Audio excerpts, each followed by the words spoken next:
Hai semuanya, welcome back di YouTube channel saya, Behind the Chef. Guys, hari ini sedikit berbeda. Saya tidak ketemu dengan seorang chef, tapi dengan seorang influencer yang banyak minatnya. Dia traveling, dia kuliner, dia fashion, dan dia suka masak-masak. Ayo, ikut saya.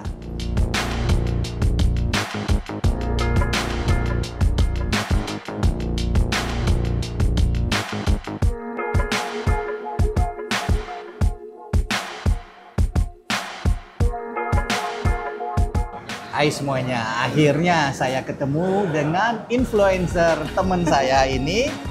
Ngomong-ngomong, manggilnya apa? Panggil Kinci aja, Chef. Kinci. Itu kalau teman-teman di Instagram, di Ya. TikTok tuh manggilnya Kinci gitu, dari kelinci tertidur. Jadi mereka manggilnya biar akrab, manggilnya Kinci aja. Nah, ini kelinci tertidur. Kok bisa dapet nama itu gimana? ini harus cerita ya. Oke. Aku sambil makan juga ya. Oke, siap, Ya, kita Chef. makan. Let's go. Tapi cerita deh, kok bisa jadi kelinci tertidur itu gimana itu? Sebenarnya itu agak nggak penting, karena dulu saya pelihara kelinci 9 tahun. Oke, waktu umur berapa? Waktu SMA ya. Oke. 9 tahun, cukup lama sampai ngerti kelinci itu harus diapain, karena kelinci itu sebenarnya dia bukan kucing, bukan anjing. Ya, dia betul. tuh karakternya beda sendiri. Ya. Terus ya udah deh, sebenarnya waktu memutuskan Instagramnya namanya itu tuh belum kepikiran untuk suatu saat nanti akan jadi influencer atau kayak gimana gitu. Iya, pasti ya. Jadi tadi di intronya saya sempat ngomong ya. Jadi influencernya dalam traveling, ya nggak? Di kuliner. Iya. Kemudian masak-masak, ya Betul. nggak? Lalu fashion, coba lihat nih orangnya kan udah kelihatan banget ya kan fashion. Nah, kok bisa sebanyak itu? Biasanya kan untuk orang influencer kan cuma paling satu, ya nggak? Satu. Either masak, either kuliner, traveling, paling kuliner dan travel barengan lah kadang-kadang ya Mirip-mirip nggak? ya. Tapi ada fashion, terus masak-masak juga. Saya dulu kuliahnya teknik arsitektur. Oh wow. Terus tapi tetap suka masak, jadi dari kecil, dari SMA tuh jualan makanan di sekolah. Iya. Terus kayak bermimpi aku ingin menjadi Farah Queen gitu. Terus udah gitu. Tapi cocok juga kayaknya. Terus tapi dari dulu tuh emang keluarga seneng kalau pulang mudik gitu ke Jogja, ya. kuliner Ya, apa nyobain ya, gitu ya. kan. Nah habis itu ternyata nasib membawa menjadi content creator masak-masak, tapi home cook ya. Jadi masaknya nggak sekolah, berdasar dari pengalaman sendiri, olah rasa sendiri. Nah terus waktu pandemi, Ya. ternyata saya terdampar lah di Jogja. Oh gitu. Di tanah kelahirannya Bapak. Oke. Oh jadi Bapak asli Bapak Jogja. asli Jogja. Dan di sini waktu itu saya nemuin bahwa ternyata kuliner Indonesia itu yang tradisional itu, Ya. ini tanggung jawab siapa sih untuk meneruskan, memperkenalkan dan True. juga Bagus. membuat apa ya, membuat dikenal sampai anak cucu kita, itu tanggung jawab siapa? Ya, benar. Jadi kayak karena saya punya ketertarikan di situ, oke, saya ambil gitu. Ya. Jadi selain sekarang saya masih masak-masak juga di Instagram dan di Ya. TikTok, terus juga jalan-jalan memperkenalkan kuliner tradisional yang mungkin udah banyak dilupakan orang. Ya betul. Sepaket dong Ya, juga dengan fashionnya juga, Nah, karena jadi semuanya budaya itu, memang ya secara semuanya, seluruh ya. the whole gitu.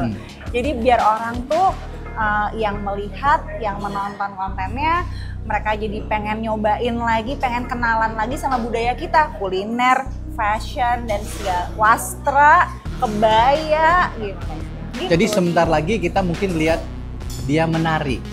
Jadi tambahan, terus main musik gitu loh ya kan. Kan budaya juga gitu Oke, ya. mungkin sebentar lagi juga kita akan melihat mungkin kelinci tertidur men-styling chef dengan berkain, berwastra ya kan. Iya, benar Chef? juga, benar juga. Nah, sebetulnya kalau saya sih mungkin teorinya kebalik ya. Kalau saya kan malah dari keluarga saya ingin saya masuk ke teknik. Oh gitu. Iya, malah kok jadinya masak gitu kan. Dimasak. Oh, Kebalik gitu. sebenarnya. Ngelihat sebenarnya chef di sini tuh banyak banget hal yang menarik untuk diekspor. Iya. Dari sisi kuliner, boga, wastra, Betul. kebaya, yang menurut saya sih perlu banget untuk diceritakan lagi sama teman-teman yang ada di ibu kota dan di mancanegara. Ya, betul. Makanya kemanapun saya pergi, waktu tahun lalu November diundang ke Jepang, ke Kyoto, tetap pakai wastra, tapi dibentuk kimono. Atau ke Thailand tetap bergaya ala Thailand, tapi tetap berwastra gitu. Karena percaya kalau misalkan budaya kita tuh memang harus kita yang senantiasa teruskan dengan semangat gitu. Dan mungkin selain budaya juga banyak sejarahnya, ya nggak? Jadi memang budaya kita tuh sangat kuat dan sangat kental lah, ya nggak bisa dibilang ya. Jadi sangat berbobot juga ya. Jadi itu yang saya dari segi kulinernya juga gitu. Saya merasa saya juga harus membawa kuliner kita itu ke luar negeri gitu. Jadi biar semua orang atau banyak orang mengerti soal budaya dan kuliner kita di sini di Indonesia gitu loh. Ya khususnya karena kita ya dari Jawa gitu ya nggak. Jawa kan juga dari segi sejarah kan sangat-sangat penting ya. Dan banyak sekali yang nggak bisa diambil seperti tadi diliput ya nggak. Benar ya. Setiap kemana tuh dan semua penuh arti gitu loh. Ya nggak. Nah ini yang sangat menarik gitu loh. Nah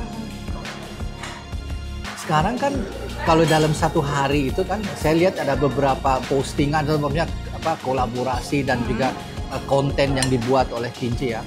Itu biasanya tuh dalam satu hari tuh berapa banyak yang kalian tuh produksi gitu. Oke. Jadi kalau orang biasanya pikir content creator itu setiap hari bikin konten, tapi enggak. Kita ada hari pre-production, jadi hari research. Jadi kalau di tim Kelinci Tertidur kita itu semua research base. Oh kan, jadi kalian memang ada research? Yes, kita punya program namanya Ayo Kita Kemana. Itu kita mengulas tentang wastra, kuliner, terus juga. Jadi udah ada researchnya, kalian udah. Ada researchnya, jadi ada misalkan hari kita mau research tentang soto, itu kita udah ada pre-production, kita bikin research dulu tentang soto yang ada di Jogja, brek yang mana yang mau kita shoot. Oke. Biasanya kalau dalam satu hari itu minimal kita 8 titik. Kita mulai selalu 8 men. Kita mulai selalu ketika matahari terbit 5:30 kita udah standby. Kita make up jam 4 pagi. Jadi karena kalau di sini chef jam 6 pagi seperti kita lagi di SGBC ini, jam 6 pagi tuh orang udah sarapan. Sarapannya langsung berat. Iya. Jadi emang. Jam 6 kita udah langsung titik 1 gitu ya. Terus tapi kalau hari ini kadang-kadang bisa, kalau kita keluar kota bisa lebih dari 8 ya, mungkin bisa kayak 12 gitu, 13 gitu. Tapi ya kadang-kadang ya kita harus agile juga ya, karena kalau syuting kayak gini tiba-tiba udah tutup atau gimana. Ya harus ada plan B-nya lah. Harus ada plan B di FG. Ini loh, saya ngerti ya kadang-kadang gimana beratnya itu kalau kita bikin video ya seperti ini ya. Di jalan, apalagi tiba-tiba perubahan cuaca yang tadi kita rencanakan akhirnya harus diubah ya nggak? Tapi dan itu saya ngomong satu paling nggak 2 konten ya nggak? Ini ngomongin 8 loh. Gila itu, salut men. Jangan lupa ganti bajunya chef. Apalagi gitu. Ganti look gitu. Nah itu bisa ganti baju itu berapa kali tuh? Pokoknya kalau episode Ayo Kita Kemana, satu episode itu minimal 5 titik. Oke. 5 titik itu minimal 3 look. 3 look kebaya.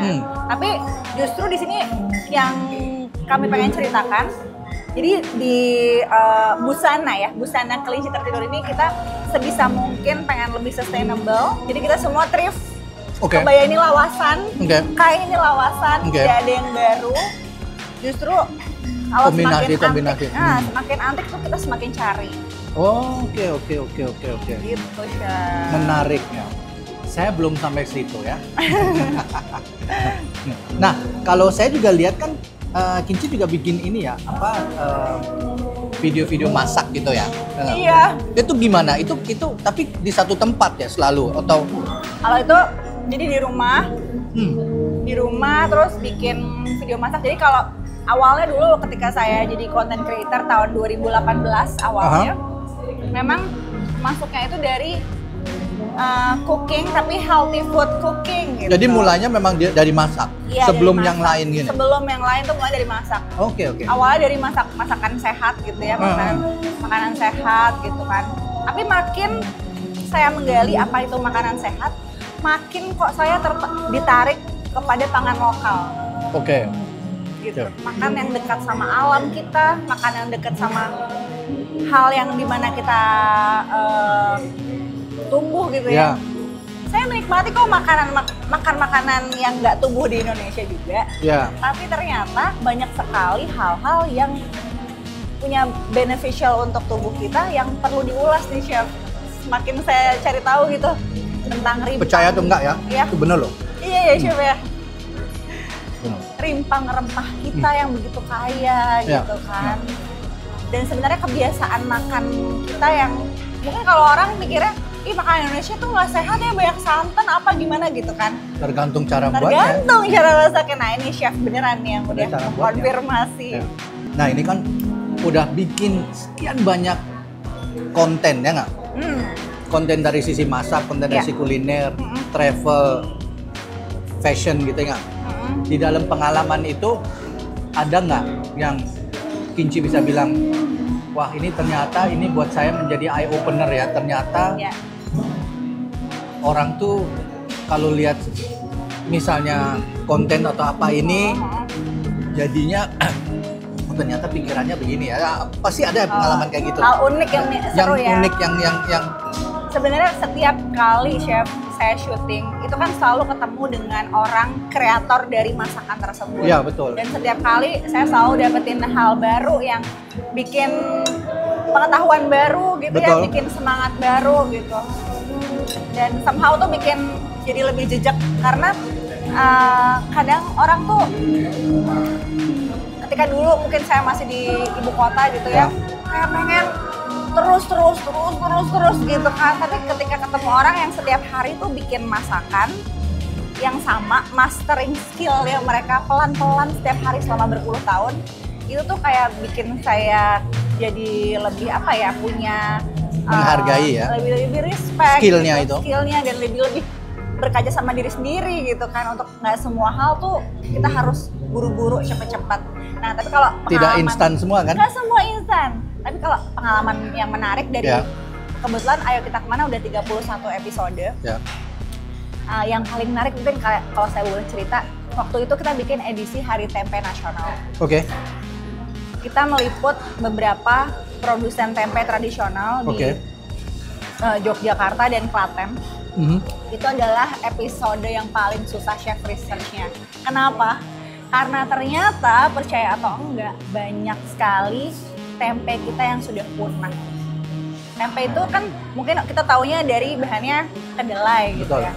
Tapi kalau di Jogja ini tuh banyak sekali tempe dari bahan-bahan yang lain. Contohnya tempe koro, tempe benguk, tempe melanding. Memang bisa. Dan banyak yang udah nggak ada Chef. Kenapa? Karena sesimpel orang nggak banyak yang tahu. Iya betul. Gitu. Iya betul. Gitu deh. Ya informasi dan juga karena memang sudah sudah tidak zaman sekarang namanya apa, sudah tidak eksis gitu loh, ya nggak kan istilahnya zaman sekarang. Dan itu sayang gitu sebetulnya. Benar. Karena dari segi nutrisinya juga banyak value-nya gitu. Betul Chef. Ya benar. Waktu itu kita ketemu produsen tempe melanding dari PT Cina.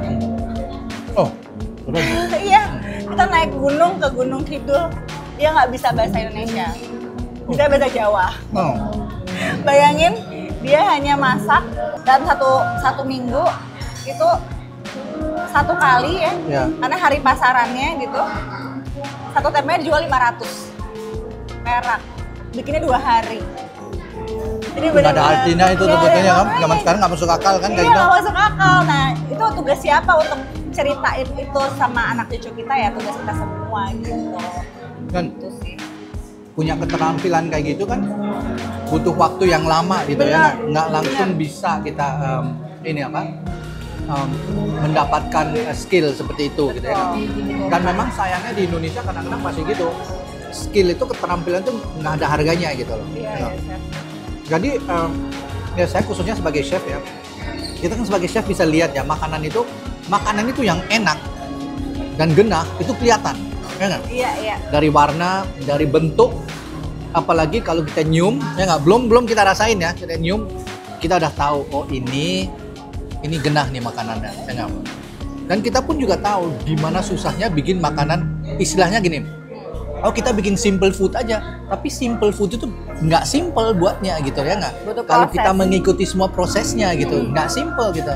Untuk mendapatkan tekstur yang bener, cita rasa yang bener, warnanya, penampilan yang bener itu kan, itu nggak gampang gitu ya nggak? Sampai kita master ini dan kita bisa bikinnya dari 1 sampai 1000 sama bentuknya, sama rasanya, sama ya itu kan Berat. itu ya. Nah hal kayak gitu tuh orang tuh masih belum menghargai gitu. Itu sayang, saya sayangi di situ. Lihat orang belum bisa menghargai itu. Ya nggak? Bahwa itu juga untuk mendapatkan skill itu berapa tahun tuh orang harus Iya, mastering. ya, mastering itu kan. Dan menemukan Iya. sendiri ya, bukan sekolah, Chef. Nah, ini kan banyak bikin konten di Jogja atau di daerah sini gitu ya nggak? Dan sekarang juga ke luar negeri kan, banyak Iya. ke Thailand, Jepang kayak gitu kan. Daerah selain Jawa pernah atau ingin? Keren banget, Chef. Sebenarnya kalau konten Ayo Kita Kemana itu adalah konten non-sponsornya Kelinci Tertidur. Jadi saya selalu bilang di Instagram, oh kita tuh sponsornya sama yang maha memberi, yang maha kuasa.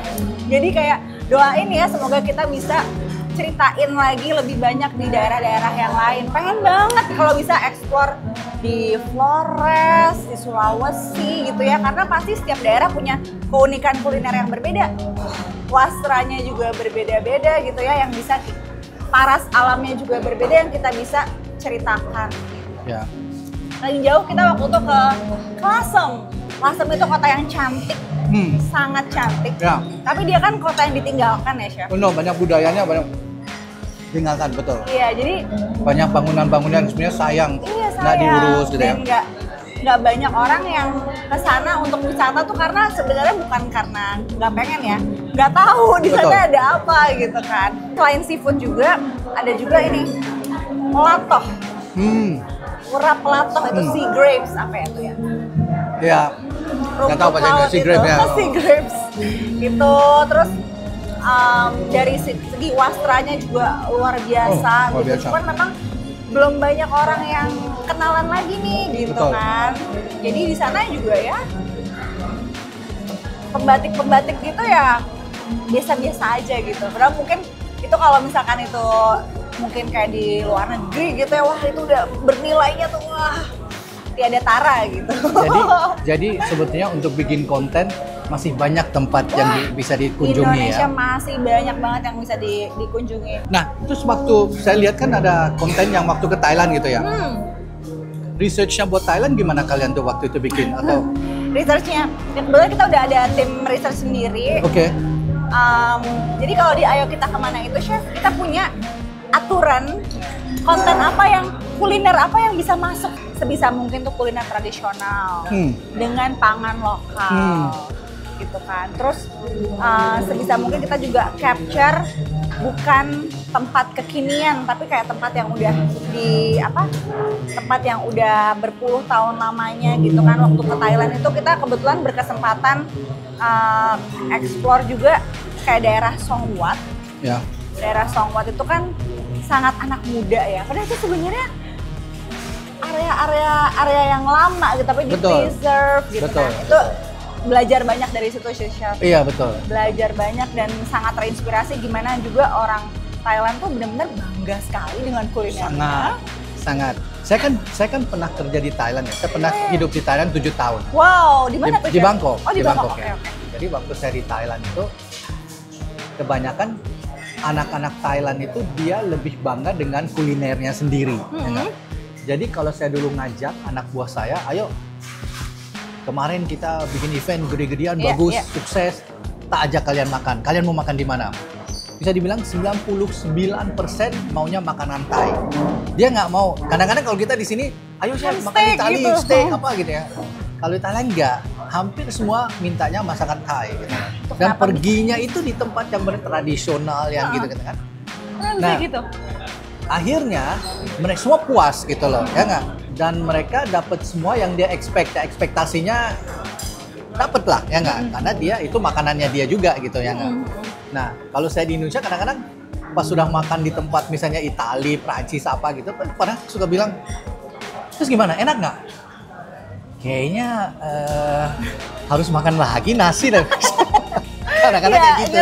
Karena feel puasnya itu belum dapat ya. Betul. Nah di situ saya merasa tuh orang Thai itu lebih bangga dan lebih lebih sincere dengan makanannya dia sendiri gitu loh. Makanya kita juga bisa lihat promosi masakan Thailand tuh sangat gencar dan dia memang merasa memiliki masakannya dia. Ya kayak orang Itali. Kalau kita ngomong sama orang Itali soal masakannya, dia merasa itu memang masakannya dia, yang tahu cuma dia gitu ya. Orang lain nggak bisa masak itu gitu. Jadi di dalam hal kayak gitu kita mesti punya lebih rasa memiliki soal kuliner kita gitu loh. Ya apa yang situ bikin, yang kita bikin gitu ya nggak. Tapi kalau bisa masyarakat semua tuh punya kebanggaan seperti itu gitu. Jadi dalam hal itu pasti makanan kita bisa lebih di expose lah gitu loh. Betul. Makanya saya senang banget juga ekspor pasar, Chef. Iya betul. Pasar di Jogja. Iya pasar memang di seluruh dunia menarik ya. Jadi karena masing-masing daerah kan atau masing-masing negara pasarnya beda-beda ya kan. Oh iya betul. Beda-beda. Kalau kita ke pasar ya di mancanegara, masing-masing pasar itu punya ciri khas sendiri ya. Misalnya dari sisi khususnya dari bahan-bahan gitu ya. Saya pernah ke Tibet dulu, di pasar itu ternyata bahan-bahan yang ada di sana mirip dengan bahan-bahan yang kita ketemu di Eropa misalnya. Ya nggak? Jamur, sayuran, oke lah daging, ikan itu kurang lebih ya sama. Tapi lebih ke jamur, sayuran, buah-buahan gitu loh ya nggak? Tapi masakan orang Tibet itu kebanyakan cuman yang terkenal cuman hotpot aja. Jadi dia bikin hotpot itu kayak sop gitu, ya nggak? Isinya itu banyak daging sama banyak lemak lard gitu, daging lemak ya masuk ke situ, kasih air dan kasih sayuran. Jadi kalau itu direbus aja gitu loh. Jadi daging, lemak sama sayuran itu direbus terus dimakan. Kalau dilihat itu kaldunya segini, lemaknya segini gitu. Oh my god. Terus saya pikir kenapa ya?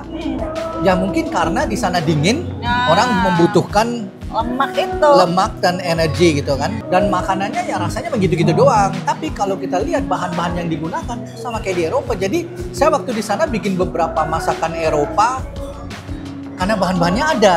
Tapi mereka nggak kenal gitu loh. Jadi balik lagi gitu ya nggak. Kadang-kadang bahan di sini ada di situ juga.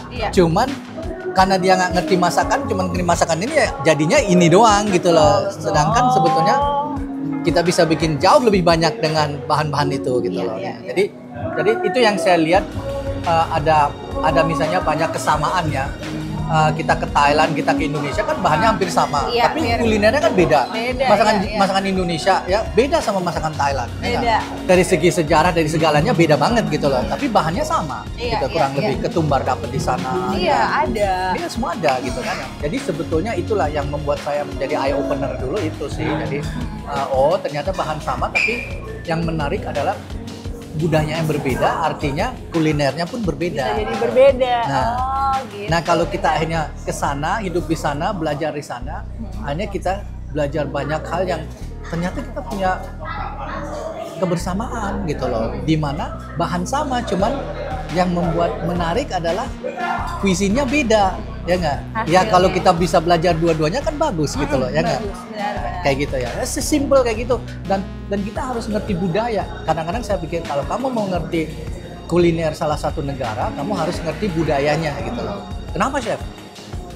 Karena sering kali saya masak sesuatu, saya pikir saya udah bisa. Ternyata ya kalau kita ke negara saya, cara motongnya aja beda gitu loh. Oh iya. Somtam kan ke sana makan somtam kan? Makan. Kalau makan somtam kan potongnya pendek-pendek, sebenarnya segini-segini gitu. Iya, betul. Kalau kita di kuliner, kalau saya kan belajar dulu, dasar saya kan belajar kuliner Western ya, French gitu. Itu kan belajarnya motongnya halus-halus, panjang-panjang gitu ya nggak? Nah kalau bikin somtam dengan potongan panjang dan halus itu rasanya beda dengan apa mereka lakukan dengan pendek. Pas di mulut itu teksturnya beda. Oh iya benar, teksturnya beda. Beda di mulut itu tuh rasanya beda gitu loh. Nah ini saya nggak tahu hal kayak gitu. Hanya pas saya diajarin sama anak buah saya dulu, ini chef beda itu nggak gini cara harus potong pendek. Oh kenapa? Coba chef makan. Pas makan, oh ya bener ya. Jadinya beda gitu loh. Experience-nya juga jadi berbeda. Nah itu sesuatu pelajaran baru gitu ya, yang sebenarnya we take it for granted gitu loh, karena kita nggak tahu, merasa ini yang paling baik, ternyata enggak. Nah itu yang sangat menarik sebenarnya. Menarik chef, menarik ya. Jadi dari traveling kita tuh bisa belajar belajar. Kita banyak bisa belajar dari traveling gitu ya. Dari kuliner yang berbeda-beda, Ya. dan juga ada di baliknya tuh ada value yang berbeda-beda juga. Betul. Dan kita bisa menghargai orang-orang lain, bisa menghargai budaya lain, dan semoga kita bisa semua menghargai orang-orang di sekitar kita supaya hidupnya lebih baik. Amin. Nah, ini kan bagus ya. Jadi sebetulnya sangat menarik pembicaraan kita berdua. Semoga kita ada waktu di mana kita bisa kolaborasi lagi di Thailand. Amin. Nanti tak ajak lah kita nanti jalan-jalan. Thailand, Bangkok, suka banget. Oke guys, jadi sangat menarik ya. Hari ini, pagi ini kita makan apa tadi? Nasi pecel? Sego pecel. Sego pecel gitu loh. Sego pecel. Ya kan? Jadi ini sangat enak. Nanti kalian lihat di openingnya, sebutnya ini makan di mana, ya nggak? Dan menurut saya ini pecelnya juga sangat cocok untuk sarapan. Ini sangat cocok ya. Ada jamunya juga, ya kan? Oh. A very good start for the day gitu loh. Ya. Oke guys, saya Chef Began. Dengan kimchi. We're out.